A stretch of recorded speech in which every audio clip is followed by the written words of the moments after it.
Today we're going to be making zucchini pizza. And yes, I said zucchini pizza. Oftentimes when you go on a gluten-free, low-carb diet, pizza is often one of the biggest things that people miss. They crave it. It's been ingrained ever since we were a child that we just want and we love pizza. So today I'm going to be giving you a zucchini pizza crust option to make, and it tastes great.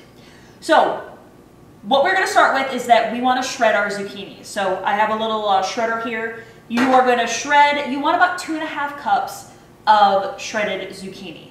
So I have shredded my zucchini. I have then placed it into a bowl that was lined with paper towel, and I have squeezed out all the water. So you want to try to get all the excess water out of it. We don't want that to make our crust too moist. We want our crust to get nice and crispy. So then what we are going to do is we are going to take a medium to large size bowl that has a 1/2 cup of almond flour. And you are going to put 1 beaten egg into that. Then you are going to take 3 cloves of garlic, a tablespoon of sage, and a tablespoon of parsley, and you're going to mix that all in there.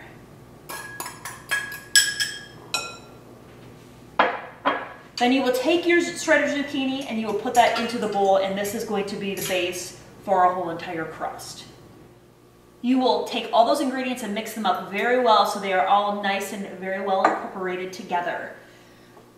You do not want to salt at this point because you don't want to pull more of the water out of the zucchini. So I wait to the very end after it is actually cooked in the oven before I actually salt it.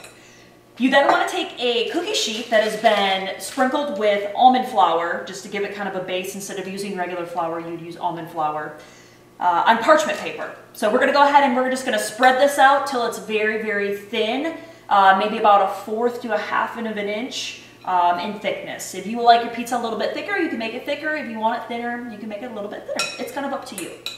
Once you have that all spread nice and thin, you are then going to put it into an oven at 400 degrees that has been preheated, and you're going to cook it for about 25 to 30 minutes.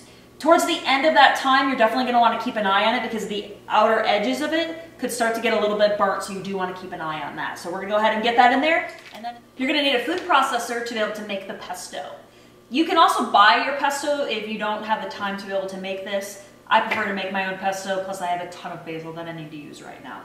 So I'm going to take 3/4 cup of walnuts, put that into my food processor along with 2 cloves of garlic.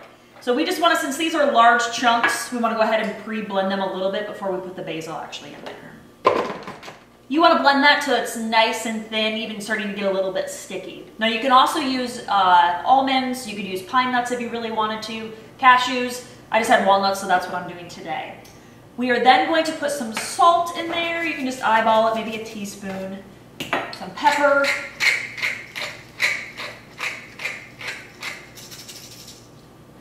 Then I'm going to put about 3 big handfuls of basil into my food processor. It's probably going to take me 2 different times to blend this all up.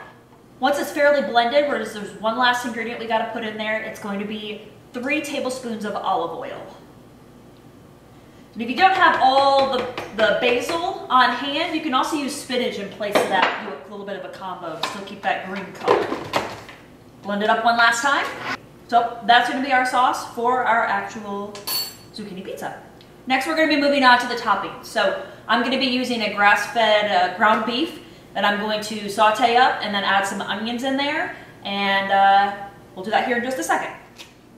All right, we're going to take 1 pound of ground beef, and we're just going to go ahead and put that into the cast iron skillet. And then I have a 1/2 of a red onion that has been diced. Doesn't have to be too fine, it could be nice and thin.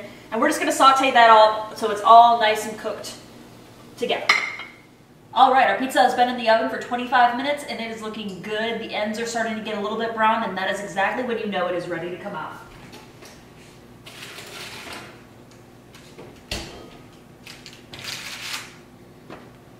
All right, so like I said, we have a nice golden crust around the outside. It is perfect. It is ready for our toppings. So I'm first going to start with the pesto that we made, or the pesto that you may have bought. Either way, you want to put that on as your sauce. And then I'm going to put the toppings, the ground beef and the onions, layered on top of that. And then I'm going to sprinkle some sage over the top of it. Before I do any of that, I want to salt it. So I just want to salt the crust a little bit. We didn't want to pull that water out of the zucchinis while it was cooking.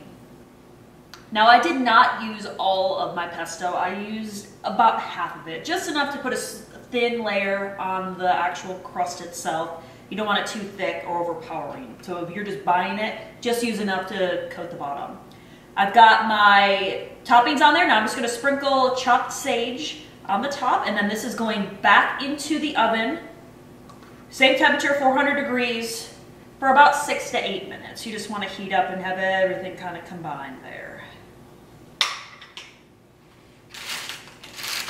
Going in the oven.